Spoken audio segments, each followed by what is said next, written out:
From the Midwest Newsroom, I'm Christopher Husted. Almost 4 months after a tornado ripped through North St. Louis, demolition crews are bringing down what's left of many damaged homes. Indeed, more private homeowners are applying for demolition permits and deciding whether to stay or leave the city. The Midwest Newsroom's Holly Edgell reports. Just a few days after the tornado destroyed most of her home in Fountain Park, Margaret Williams predicted, "I think the house is going to come down." On July 17th, what was left of her house on Walton Avenue did come down. Williams and her family watched an excavator nudge their 1906 dwelling once, twice, 3 times. Later, on a phone call, Williams says she was emotional. Memories lost, the sadness that I felt so much and so often since May 16th. Between May 31st and August 31st, city data shows that the number of applications for private demolitions in St. Louis more than doubled compared to the same period last year. To real estate broker Gail Brown, that could mean more families leaving the city. People who have held on to this property for so long, but I just see that slipping away. On a hot day in mid-August, the sound of a cherry picker's engine fills Aubert Avenue, also in Fountain Park. A 6-family apartment building is coming down, leaving more empty lots.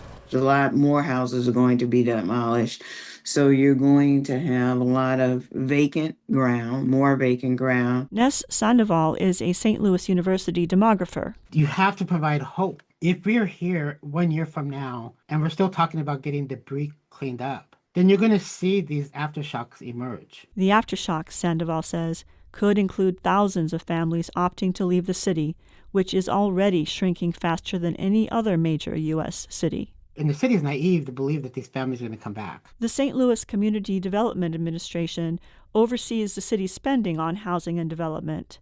Executive Director Noel Pfeffer says the administration redirected millions of dollars already in the pipeline toward helping residents secure and repair their homes.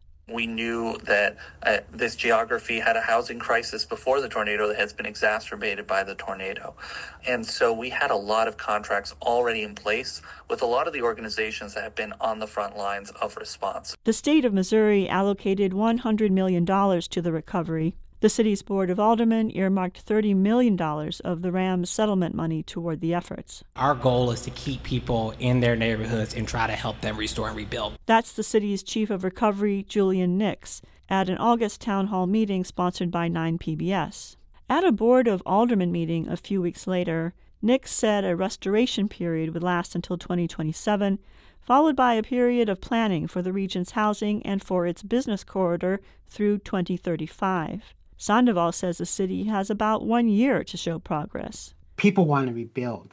And so you have to capitalize on that collective efficacy. It's not forever. It doesn't last forever. The state of Missouri estimates about 67% of the homeowners impacted by the storm did not have homeowners insurance, the Williamses among them. The couple can't afford to rebuild their home, but they have found a place to live in another city neighborhood. We had to look to St. Louis County as a possible choice, but we wanted to stay in the city. And we were just blessed to actually be able to do that.